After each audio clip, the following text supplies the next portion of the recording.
I'm guessing that last night at the dinner table, you weren't talking about white supremacy and whiteness as a cultural norm. And I figured this morning as you were preparing to come here, the topics power, privilege, and oppression weren't on your mind. Now, I'm saying these things jokingly, but the reality is our society has socialized us to not raise critical questions about these topics. And in reality, they exacerbate the racial and socioeconomic inequities that we have in society that then perpetuate themselves in our educational system. Schools never have, nor do they currently prepare adults and young people to learn how to respect each other across cultural differences. Now, I've spent a lot of times in school as a student, a K-12 teacher, a teacher educator, and a researcher. And I've come to realize that racism, along with other forms of oppression, are still a major impediment to the academic underperformance of many students of color and poor students in our country. One of the things that I think prevents us from closing what are actually access and opportunity gaps is our inability to name issues of power as fundamental to the racial and cultural divide in this country. When we begin to examine power as part of the equation, we have a better understanding of how racism, oppression, and issues of cultural bias work to undermine the academic performance of students of color and low-income students.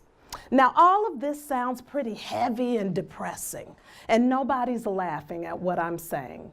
But the reality is, we have to examine these issues if we're going to close what we call achievement gaps in education. I want to share a story with you. I grew up in the 70s, 80s, and early 90s, and I went to what were considered racially desegregated schools. I had a first grade teacher who didn't recognize my academic potential. In fact, I talked with a real slow Southern drawl because I'm from Atlanta, Georgia, and I got bored with the homework and the schoolwork a lot of times. I would act out. And this teacher sent me to the principal's office several times that year. And in fact, she told my parents that I should be tested for special education. Well, my mama, being the mama she was, said, "You ain't testing my child for special education. In fact, if you want to test her for gifted and talented." So I took the test, and as a first grader, I scored on a fourth grade level. And it turns out that I skipped second grade and went from first to third. Now, why am I telling you this story? Why is it even important?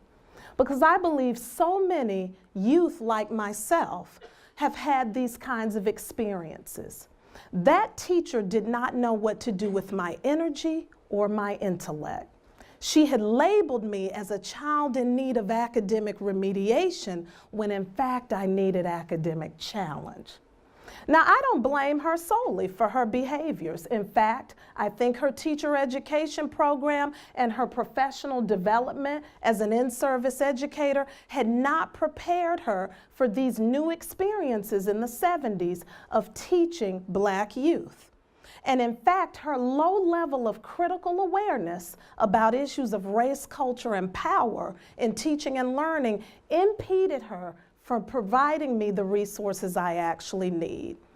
I work with school leaders and educators around the nation all the time, and I hear them say, we want to address issues of racial and socioeconomic differences in our classrooms, but there's no time, right? Or there are no safe spaces to do that. I'm afraid it'll be tied to my evaluation if my principal hears me talking about my biases and my stereotypes.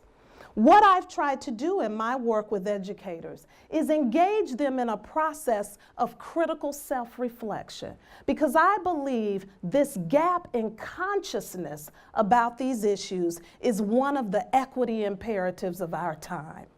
And it's through helping educators think through these difficult topics that we'll be able to better meet the needs of our most struggling students in society. In order to do this, though, we've got to move away from those diversity workshops that happen 1 or 2 times a year for teachers and school leaders. This has to be a process of embedded, continual critical self-reflection throughout the professional work of educators, and really all of us. In this work that I do with educators, I ask them to consider 3 questions. The first one is, how does my own social location, my race, my class, my gender, my religion shape my mindset about teaching and learning, the students that I'm serving, and the practices that I act out? And secondly, what is it more that I need to know about what I don't know around those things related to culture, power, and difference? Where can I learn that material? And thirdly, this process helps educators to then continually be thinking about, how can I be a more critically conscious leader and instructor? And in our country, where we have such gross racial inequities in education, along with socioeconomic inequities, I think teachers and school leaders have to be thinking about, how can I be a more critically race-conscious educator? Now, there are a lot of things that I could say about critical race consciousness, but I'm going to tell you about 3 big ideas that I help educators engage in as they do this work. The first is an understanding that there is a system and a culture of power that oppresses and suppresses other cultures in order to maintain itself. That's pretty depressing. I'm sorry I had to tell you. But we all operate in that system. And that system is rooted in racial and social class hierarchy, right? It puts upper and middle income whites, and if we add gender, white men, at polar opposites with people of color and poor people in our country. And we see this play out in our educational system. This system, also known as white supremacy, has at its core this understanding that particularly African Americans are genetically inferior and not fully human. We have this racial stain on our history through racial enslavement of that particular group. Yet and still, we expect students of color and many poor kids who come to our school doors already behind the 8 ball to amass the same level of successes as those who are inherently privileged by the system. Now, why is this important for educators to understand? Because they have to be able to situate their own selves as one who is privileged in the system and how they're either using their privileges to help children or to harm them. The second big idea that I try to get educators to understand so that they're more equitable in their work is that we cannot be colorblind nor color mute. There used to be a time in this country when teachers could say, I treat all my kids the same. I don't see color. They're just all kids. But we cannot do that anymore. Our public school population is over 40% students of color, yet our teaching force is over 80% white. There is an inherent cultural mismatch, yet and still we believe that sameness produces equitable outcomes. For so long, we have been throwing the same amount of resources into schools and school programs and expecting that that will provide equal access to opportunities, and it just doesn't work that way. Educators have to be committed to saying, I understand and recognize that I work in a system that is inherently unequal. And I'm going to do whatever I need to, come hell or high water, to bring those kids who come already under-resourced up to the level of those, and even beyond, those who come to school with the resources already at hand. The third thing that I try to get educators to understand is that meritocracy is a myth. This idea that if we all just work hard and put forth effort, we'll get our piece of the American dream is a farce. That formula works for those who come to school already knowing those social and cultural codes of how to do school. But that formula is devoid of considering issues of racism, classism, and other forms of oppression as potential barriers for kids living in poverty and many kids of color. So this idea that if you just pull yourself up by your bootstraps, you should be able to do what other people have done just doesn't work. And in fact, the media sensationalizes rags to riches stories to keep us believing that. Let's play that example out. Some kids come to school with boots that are nicely polished, they're laced up, they're shiny, they're ready to go for the academic journey. And then we have other kids who have boots, but they're used, they've been worn, they've got laces. It's gonna be a little harder for them on the journey. And still we have kids that come to school with boots, but no laces. And yet and still we expect them to travel the academic road in the same way with the kid who has the polished, nicely laced boots. And lo and behold, we forget about kids who come to school with no boots at all. So when we play the analogy out, the idea that if you just work hard and put forth effort does not work for all kids. If it did, we would not have the gross racial and social inequities that we currently do in our school systems and in our larger society.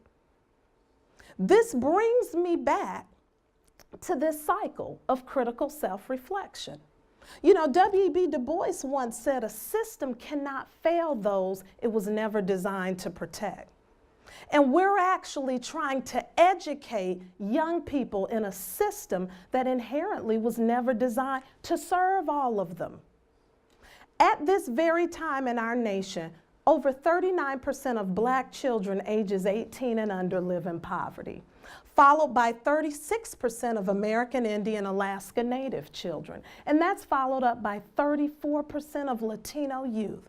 You want to know how many white youth ages 18 and under are living in poverty? 13%. This is a larger social structure that is designed, again, to privilege some and disadvantage others. And so how can educators who really want to be equitable in their mindset and in their practice gain the skills they need to actually embody and live out this idea that all kids can learn? We've got to provide spaces for them to do that in their regular school day, in their current teacher education programs, and in their professional development along the span. James and Sherry Banks said this equity pedagogy is one in which teachers are committed to helping culturally diverse youth learn how to navigate within the system, but also change it to make it more humane.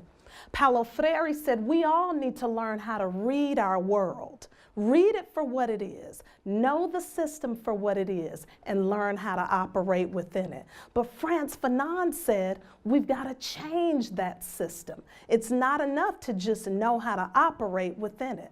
Now, in order for this work to happen, I believe we've got to do what Bell Hooks says, which is embody a critical love. And that's the kind of love that's about knowing one another better.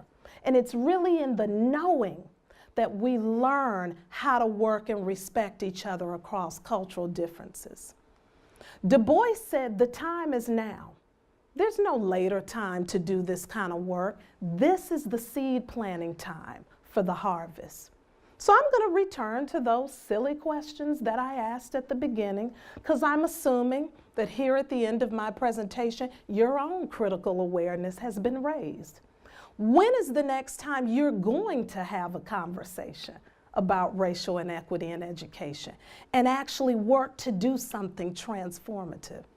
When is the next time you are going to talk about this system of white supremacy and whiteness as a cultural norm at your dinner table or around the water cooler at work? And when is the next time you're going to take concrete action to change issues of power, privilege, and oppression, not only in education, but in our larger society? We can teach and train teachers how to teach their content area, but we can't train hearts and minds. That kind of work requires us all committed to a level of engagement that means I might have to give up some of my privileges in order for things to be more equitable in schools and in society. Thank you.